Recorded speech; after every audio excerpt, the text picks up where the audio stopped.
Hello everyone, my name is Oktay Avcı, and welcome to this week's presentation in which we're going to be talking about Cantor's theory of assertive discipline. This theory is actually a classroom management discipline. It's about classroom management and how a teacher can use some certain disciplines to, just discipline the students. So yeah, this is what we're going to be talking about today. So let's look at the outline itself.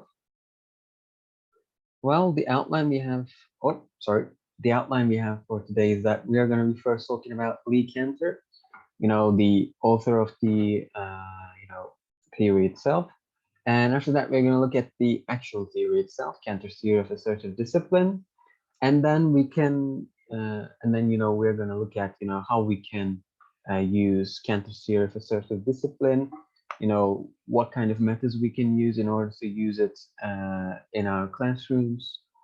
So yeah, after that, we're going to be looking at the methods themselves. So yeah, that's what we're going to be talking about today. So yeah, let's continue on with the actual Lee Cantor himself. Sorry. Well, Lee Cantor, he's first and foremost a writer.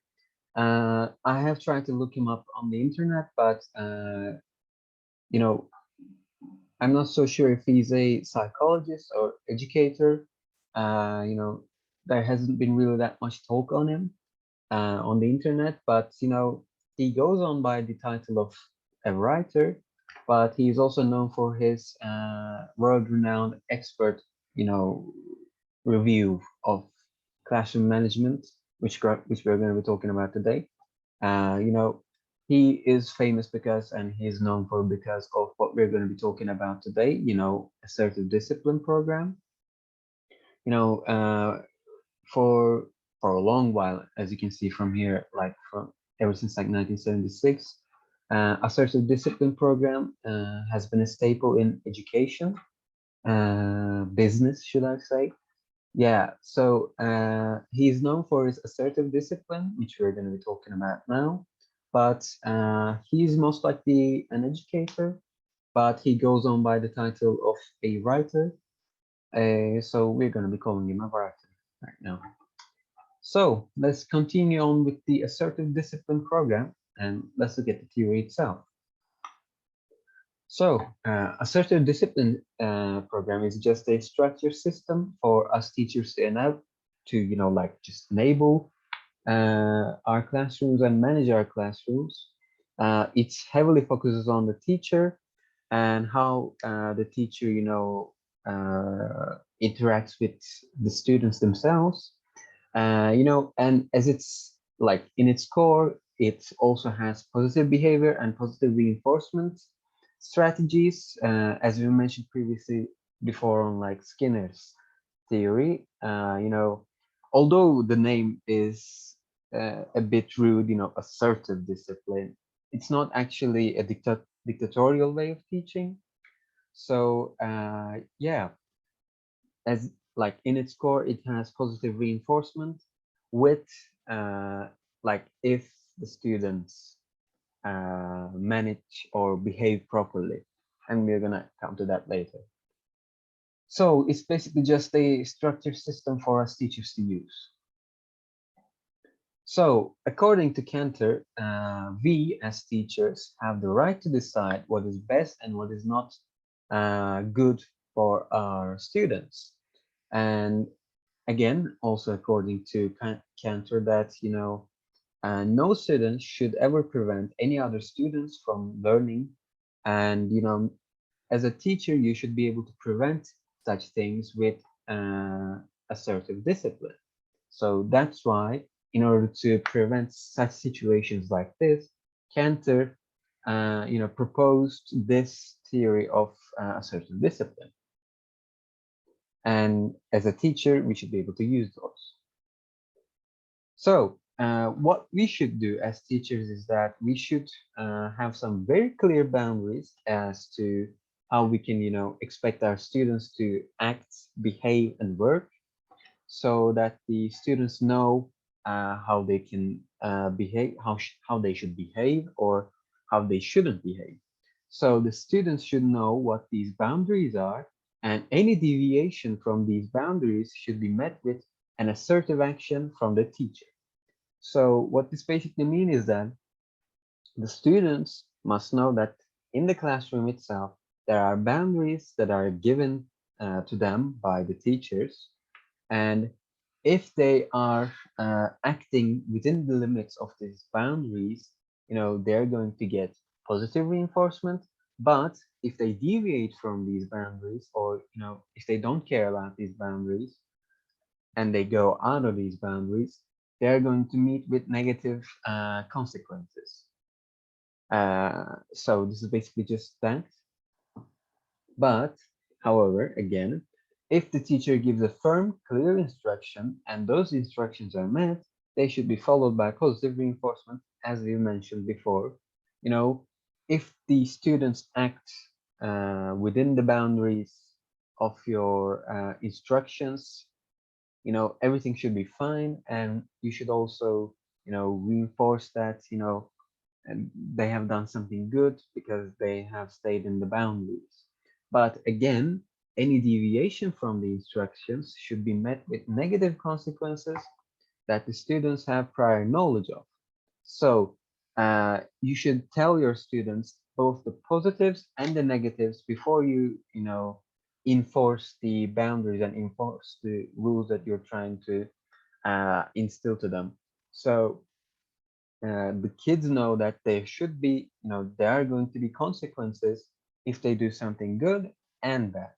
And, those consequences are going to change depending on how they act. So this is, Cantor's theory of assertive discipline. Let the students know and act accordingly to their actions. So how do we use them? How do we, use this kind of theory in our classrooms? So we have 6 steps of following, 6 steps to follow in order to, apply this theory into our, like classrooms. So let's look at them one by one. So the first one we have here is make the rules very clear, don't be ambiguous. As we mentioned before, you should let them know before you enforce your rules. If they do something good, there are going to be good consequences, and if they do something bad, there are going to be bad consequences. So the first method is that. So let's continue with the second one. Recognize when students behave correctly and praise. Again, this is just positive reinforcement, which we've talked about in previous weeks. So yeah, when the students do something good, you should recognize that, and you should know that they're being recognized, and you should praise them. Praising can be done with different ways, in like different ways. But yeah, you should do some positive reinforcement when they do something good. So let's continue with the third one, which is be specific when praising students. Make sure they know why they are being praised. So this is basically, again, about the boundaries itself. Uh, you can praise a student about anything, yes, but we're talking about boundaries here. So whenever you're like praising the student for, complying the rules, or like just following the rules and staying within the boundaries of that instructions you gave, when you praise them, you should let them know that they are being praised just because they are within the boundaries of your instructions. So, fourth one, which is reward exceptional behavior, which can be, said, I mean, like we can say that maybe they follow it a bit too much. Maybe if they follow your instructions and they stay within your boundaries a bit too much, bit too much more than the normal, you can reward that, when they show some exceptional behavior. So yeah, that was it. So let's continue with the fifth one, which is be clear of the consequences of bad behavior. So again, let them know that if they go out of your boundaries, they're going to meet with some bad consequences. So if they do something bad, if they behave bad, let them know that there are going to be bad consequences again. So let's continue with the sixth and the final one we have here, which is always follow through with the consequences of rule breaking. You know, this also ties back to something that you shouldn't pick favorites in your students. So let's say that a favorite student of yours just broke some of your boundaries. You shouldn't let it slide. You should always follow through the consequences. You should always enforce the bad consequences. So you shouldn't let anything slide under the carpet. So yeah, if it's a good consequence, you should follow it. If it's a bad consequence, you should also follow it. So you should always follow through with the consequences of rule breaking or rule following, should I say. And yeah, this was it for Cantor's theory of assertive dominance. It might sound a bit harsh on the students, and bad consequences can also seem a bit harsh too, but bad consequences can change, and it doesn't include anything that includes violence or any kind of degrading. So it might sound a bit dictatorial again, but it kind of is and it's kind of not. So you are free to try to use this method if you want to. But yeah, this was it for this week, and this was it for this whole year. This is the last kind of presentation that I'm making. So yeah, this was it.